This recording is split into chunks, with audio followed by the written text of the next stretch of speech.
आज का जो क्वेश्चन है बहुत प्यारा सा क्वेश्चन है। ठीक है, क्या दिया हुआ है क्वेश्चन में, चलिए ध्यान से देखते हैं।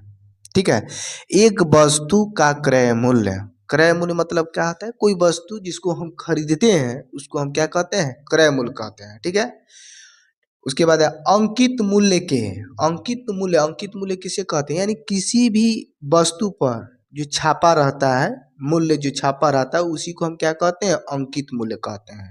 ठीक है, मान लेते हैं एक 10 रुपया का नोट है, किसका है, 10 रुपया का नोट है। तो 10 रुपया का नोट जो है इस पर छापा है, 10 रुपये का नोट है, यही हमारा क्या हो गया, अंकित मूल्य हो गया। क्या हो गया, अंकित मूल्य हो गया। लेकिन भले इन नोट को सरकार को छापने में भले 3 रुपया का खर्चा लगा हो, 3 रुपये का खर्चा लगा हो, लेकिन इस पर जो दाम लिखा है, इस पर छापा जो है 10 रुपया नोट, 10 रुपया नोट, तो यही हमारा क्या हो जाएगा, अंकित मूल्य हो जाएगा। क्या हो जाएगा, अंकित मूल्य हो जाएगा। ठीक है, यानी मैंने कोई वस्तु है, यानी हमारा एक साबुन मान लेते हैं, एक साबुन है। ठीक है, साबुन पर लिखता है 5 रुपया, लिखा रहता है 5 रुपया लिखा रहता है ना जी। तो यही हमारा क्या हो जाएगा, अंकित मूल्य हो जाएगा। क्या हो जाएगा, अंकित मूल्य हो जाएगा। लेकिन कंपनी को इसको बनाने में 2.5 रुपया खर्चा लगा होगा, भले कितना रुपया खर्चा लगा होगा, 2.5 रुपया लगा होगा।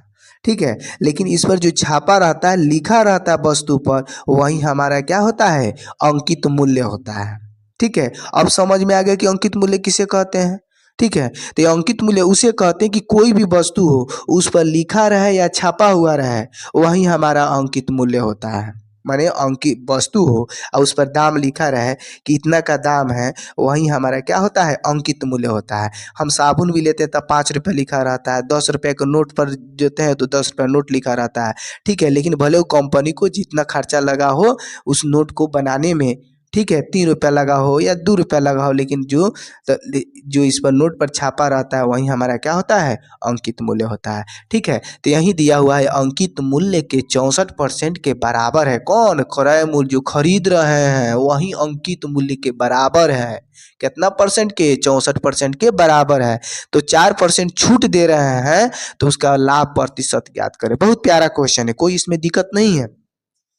ठीक है, तो चलिए इस क्वेश्चन को हम लोग क्या करते हैं, बनाते हैं। ठीक है,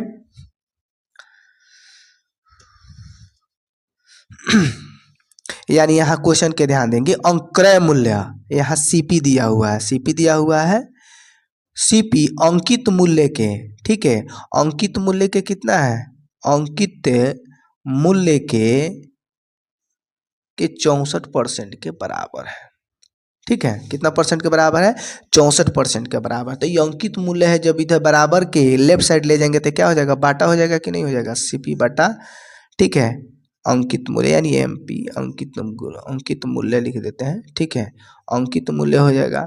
ठीक है, अब बराबर देखेंगे, अभी कितना हो गया, 64 बाटा 100 लिख देंगे, यानी परसेंटेज को जब भिन्न में बदलते हैं तो नीचे क्या लिख देते हैं, 100 लिख देते हैं। यानी क्रय मूल्य बाटा क्या है, अंकित मूल्य, यानी क्रय मूल्य बाटा अंकित मूल्य।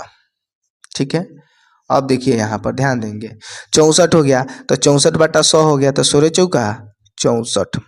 ठीक है, अब 25 चौका 100 है, यानी हमारा 16 बटा 25 आ गया। यानी अंकित मूल्य हमारा कितना हो गया, 25 हुआ, और क्रय मूल्य कितना हो गया, 16 हुआ।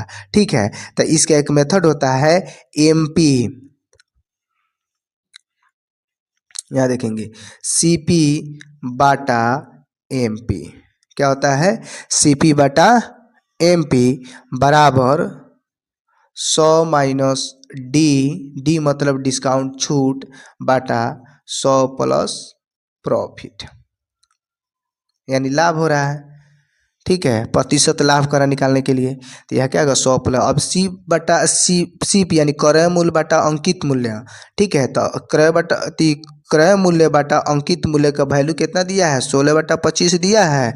तब हम क्या करेंगे, यहाँ लिख देंगे 16 बटा 25, 16 बटा 25 बराबर 100 माइनस डी, यानी कितना है हमारा, छूट कितना दिया है, 4%, तो 100 में से 4 घटा देंगे तो कितना बचा, 96 बटा, यानी 96 बटा 100 प्लस डी, यानी कितना लिख देंगे, 100 प्लस पी, यानी पी मतलब क्या होता है प्रॉफिट। ठीक है, हम इसी फॉर्मूला पर इसको हम क्या करेंगे बैठा देंगे, सी पी बटा एम पी बराबर 100 माइनस डी, डी मतलब क्या होता है डिस्काउंट यानी छूट।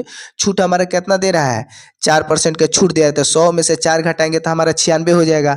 अब पी मतलब क्या होता है प्रॉफिट यानी लाभ, तो लाभ हमको पूछ रहा है कि इसका लाभ बताइए परसेंटेज में, तो 100 प्लस पी हो गया। अब देखिए यहाँ काटेंगे 16 85 16 96, अब क्रॉस गुना करेंगे, क्रॉस तो कितना तिरछा तिरछी गुना करेंगे, तो यानी 100 प्लस पी बराबर 25 छक 150 हुआ। कितना हुआ जब हम 25 गुने 6 से, तो 25 छक 150 हुआ। अब पी बराबर कितना हो जाएगा, इस 100 जाकर उधर घटेगा, तो यानी 150 माइनस 100 बराबर पी बराबर कितना होगा 50% हो जाएगा।